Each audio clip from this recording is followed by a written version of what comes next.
ഈ ഗവൺമെന്റ് ജനങ്ങൾ അഭിമുഖീകരിക്കുന്നത്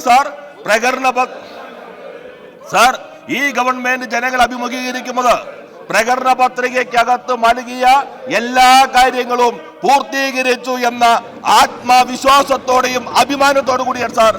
ഇവിടെ ഇപ്പോ തദ്ദേശ സ്വയംഭരണ വകുപ്പ് മന്ത്രി ഇരിക്കുന്നുണ്ടല്ലോ.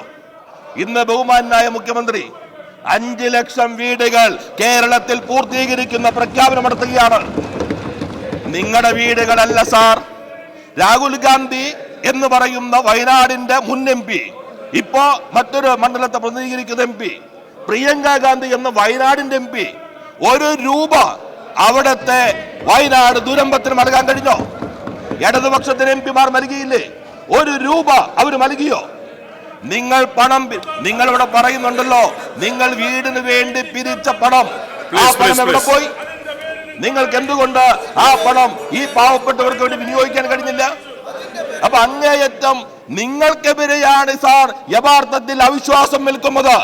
കേരളത്തിന്റെ ചരിത്രത്തിലെ ഏറ്റവും കഴിവുകെട്ട വിരുദ്ധവാദപരമായി പെരുമാറുന്ന നശീകരണാത്മകമായ പ്രതിപക്ഷമാണ് ഈ നിയമസഭയ്ക്കകത്തുണ്ടായത് എന്ന് നിങ്ങൾ കാണണം.